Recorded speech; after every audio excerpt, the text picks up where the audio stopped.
ऐसा संयोग है कि आप सभी मुझसे वीडियो माध्यम से ही जुड़े हैं, बल्कि इस बार तो पूरा कार्यक्रम ही ऑनलाइन डिजिटल प्लेटफॉर्म पर आयोजित हो रहा है। मुझे खुशी है कि कोरोना वैश्विक महामारी की इन परिस्थितियों में आपका हौसला डगमगाया नहीं, डिगा नहीं,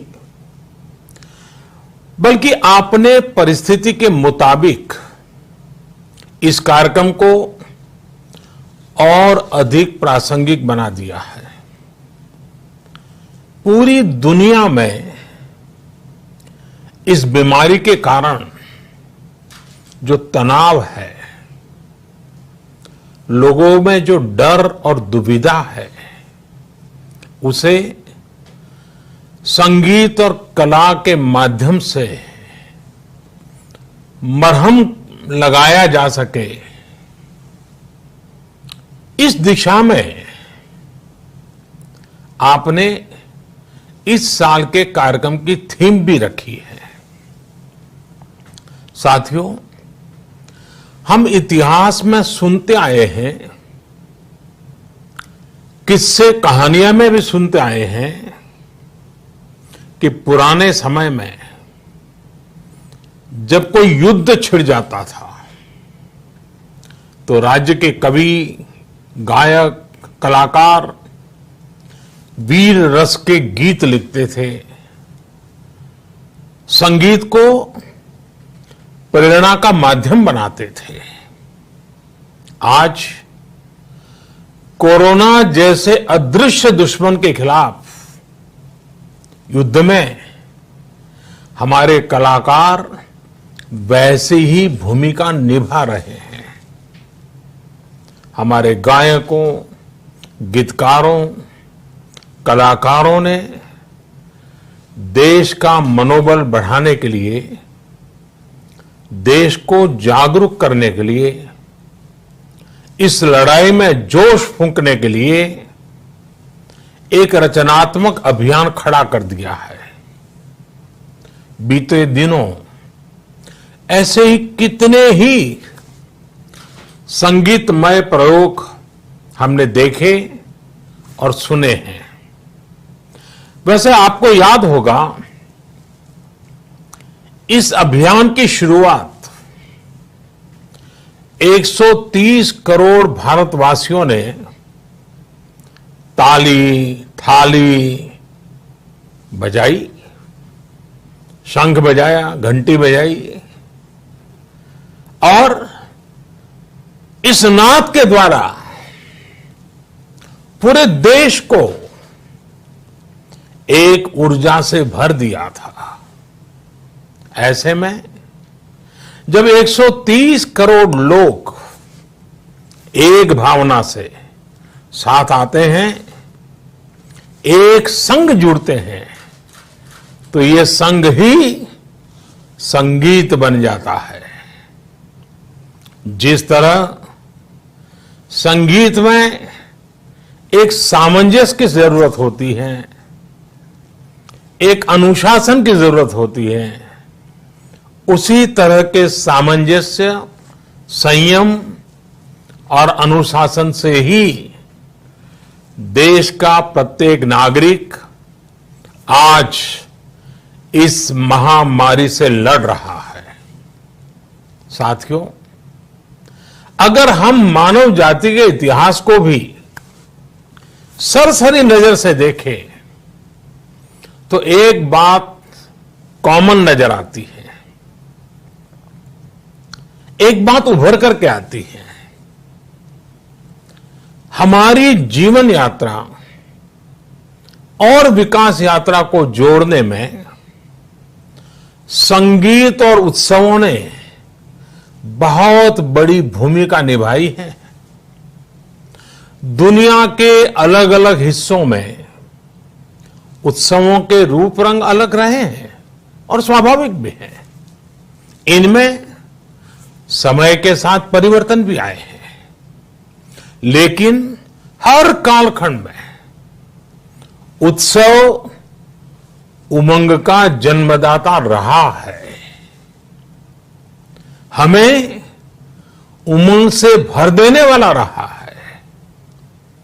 कोई भी आपदा पड़ी हो, विपदा विपत्ति रही हो, हर स्थिति में उत्सवों ने मानव सभ्यता को कठिन परिस्थितियों से बाहर निकालने में मदद की है। और हमारे देश में तो हर मौसम के लिए, हर ऋतु के लिए अलग अलग उत्सव, अलग अलग गीत,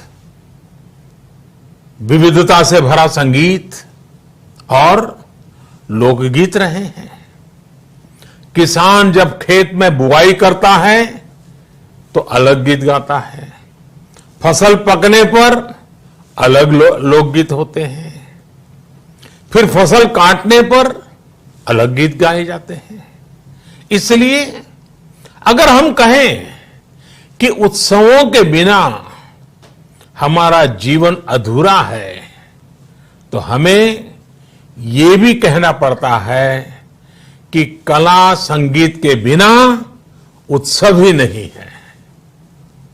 साथियों, मुझे बताया गया है कि आपने इस बार इस कार्यक्रम में nature walk, heritage walk, literature और होलिस्टिक फूड जैसे अनेक विषयों को भी जोड़ा है। साथ ही योग और विशेषकर नाद योग को भी इसमें रखा गया है। हमारे यहां तो नाद को संगीत का आधार माना गया है और नाद का आधार आत्मशक्ति को माना गया है, आत्मबल को माना गया है। संगीत या योग, इसके माध्यम से जब हम अपनी आत्मशक्ति तक पहुंचते हैं तो ये नाद ब्रह्मनाद हो जाता है। यही कारण है कि संगीत और योग दोनों में ही मेडिटेशन और मोटिवेशन दोनों की शक्ति समाहित होती है। दोनों ही ऊर्जा के अपार स्रोत होते हैं।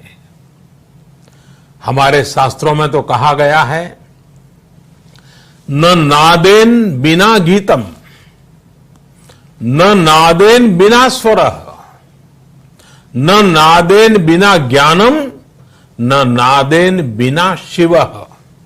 अर्थात नाद के बिना गीत, संगीत और स्वर सिद्ध नहीं होते और नाद योग के बिना ज्ञान और शिवत्व की प्राप्ति नहीं होती।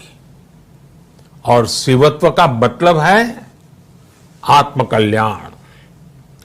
शिवत्व का मतलब है मानवता का कल्याण। शिवत्व का मतलब है मानवता की सेवा। इसलिए हमारे यहां संगीत केवल अपने सुख का ही नहीं बल्कि साधना और सेवा का भी माध्यम रहा है। संगीत की साधना तपस्या का रूप रही है। इसी परंपरा पर चलते हुए हमारे देश में ऐसे कई महान संगीतज्ञ हुए हैं जो उच्च कोटि के साधक भी थे, तपस्वी भी थे।